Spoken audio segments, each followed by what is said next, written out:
Hello विद्यार्थियों, आज हम सभी कक्षा 8 के पाठ नंबर 5 कोयला और पेट्रोलियम के बारे में। कल तक अपन ने पढ़ लिया था कोयला और कोयले के प्रकार, जैसे कोक है, कोलतार है और कोयला गैस है।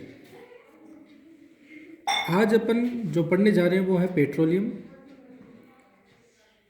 पेट्रोलियम को जानने से पहले अपन इसकी जो थ्योरी है उसको थोड़ा पढ़ेंगे।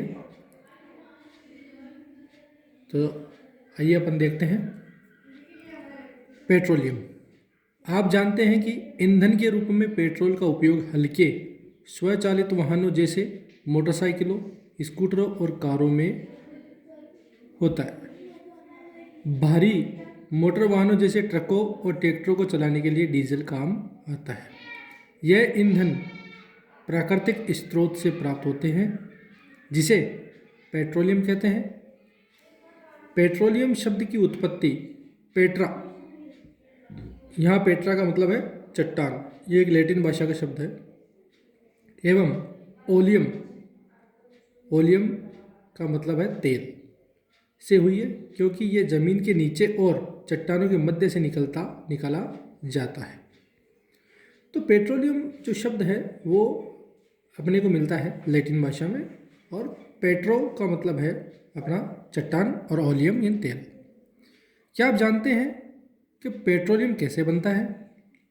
तो आइए अपन पेट्रोलियम के निर्माण की कार्यविधि देखते हैं जो पुस्तक में दी गई है। पेट्रोलियम का निर्माण समुद्र में रहने वाले जीवों से हुआ।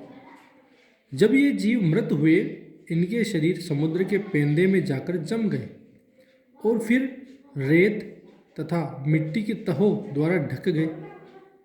लाखों वर्षों में वायु की अनुपस्थिति, उच्च ताप और उच्च दाब ने मृत जीवों को पेट्रोलियम और प्राकृतिक गैस में परिवर्तित कर दिया। यानी पेट्रोलियम का निर्माण कैसे हुआ कि जब बहुत प्राचीन समय में, जैसे अरबों करोड़ों वर्ष पहले, समुद्र में जो जीव थे, जो वनस्पतियाँ थी, तो ये जब जीव मृत हो जाते तो समुद्र के पेंदे में जाकर जम जाते और फिर उन पर लाखों वर्षों तक रेत गिरती रही, मिट्टी की तह जमती रही, और जब मिट्टी की तह जमती रही तो ऊपर से मिट्टी का दबाव और नीचे से जमीन का ताप, तो उच्च ताप नीचे से लग रहा है और उच्च दाब ऊपर से लग रहा है। तो इन मृत जीवों को, उच्च ताप और उच्च दाब द्वारा मृत जीवों को पेट्रोलियम और प्राकृतिक गैस में परिवर्तित कर दिया। ये एक प्राकृतिक प्रक्रिया है, इसीलिए पेट्रोलियम एक प्राकृतिक संसाधनों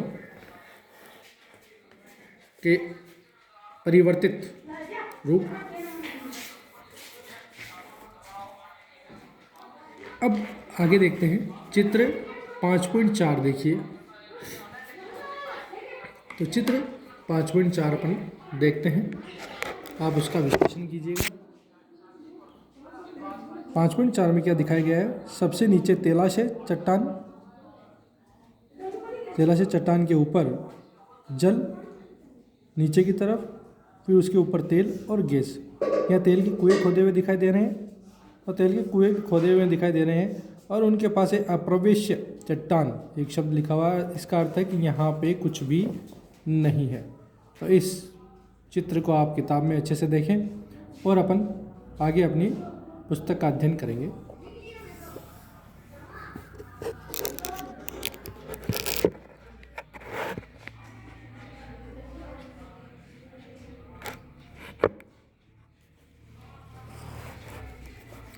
चित्र 5.4 देखिए, जो पेट्रोलियम और प्राकृतिक गैस के भंडारों को दर्शाता है। आप देख सकते हैं कि पेट्रोलियम तेल और गैस की परत जल की परत के ऊपर है। ऐसा क्यों? याद रखिए, याद करिए कि तेल और गैस जल से हल्के होते हैं। क्या होते हैं? हल्के होते हैं, और इन्हें मिश्रित नहीं किया जा सकता। कुछ जानने योग्य आपकी कुछ बातें हैं, उनको जानिए। विश्व का पहला तेल कुआं पेंसिल्वेनिया, अमेरिका में 1859 में प्रवेदित ड्रिल किया गया था। 8 वर्ष बाद में 1867 में असम के माकूम नामक स्थान पर तेल का पता चला। भारत में तेल असम, गुजरात, बॉम्बे हाई और गोदावरी कृष्णा नदियों के बेसिन में पाया जाता है। अब आता है पेट्रोलियम का परिष्करण, यानी पेट्रोलियम को कैसे शुद्ध किया जाता है, पेट्रोलियम से कैसे अलग अलग पदार्थों को प्राप्त किया जाता है। तो पेट्रोलियम गहरे रंग का तेलीय द्रव है और इसकी गंध अप्रिय यानी अच्छी नहीं होती है, अप्रिय होती है। यह विभिन्न संघटकों जैसे पेट्रोलियम गैस, पेट्रोल, डीजल, स्नेहक तेल, पैराफिन मोम आदि का मिश्रण होता है। यानी पेट्रोलियम एक जो शब्द आया है वो इन सब से मिलकर बना है। किन किन से बना है? पेट्रोलियम गैस से, पेट्रोल से, डीजल, स्नेहक तेल, पैराफिन मोम आदि इन सब का मिश्रण है ये पेट्रोलियम। पेट्रोलियम के विभिन्न संघटकों प्रभाजों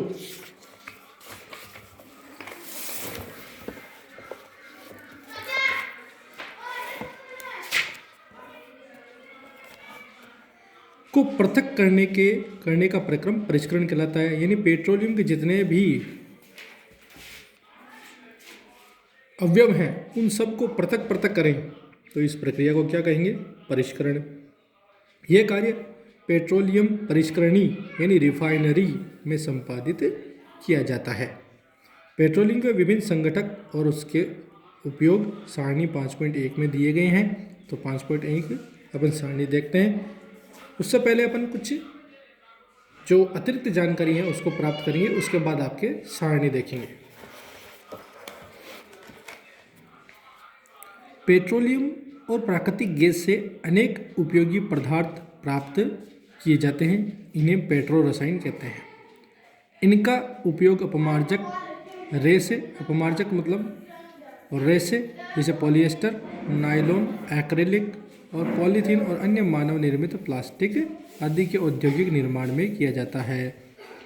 प्राकृतिक गैस से प्राप्त हाइड्रोजन गैस का उपयोग उर्वरकों जैसे यूरिया के उत्पादन में किया जाता है। आपने बहुत अधिक व्यावसायिक महत्व के कारण पेट्रोलियम को काला सोना भी कहा है, यह कहते हैं अपन।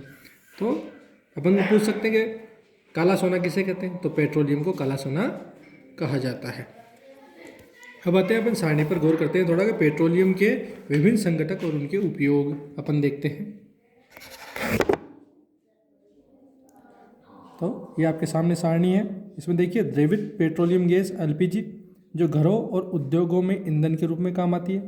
पेट्रोलियम जो मोटर ईंधन शुष्क धुलाई के लिए विलायक के रूप में काम आता है। शुष्क धुलाई किसे कहते हैं? Dry clean.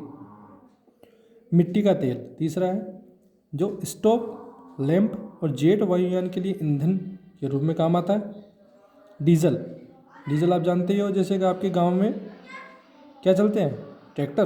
तो ट्रैक्टर में क्या भरा जाता है? डीजल। तो भारी मोटर वाहन जैसे कि ट्रक है, ट्रैक्टर है आदि। और विद्युत जनित्र किसे कहते हैं? जनरेटर के लिए ईंधन के रूप में उपयोग करते हैं। स्नेहक तेल स्नेहन के रूप में, यानी स्नेहन किसे कहते हैं? चिकना बनाने के लिए स्नेहक तेल होता है। पैराफिन मोम मरहम में, मोमबत्ती में, वैसलीन में काम आती है। बिटुमिन्स ये पेंट और सड़क निर्माण में काम आता है।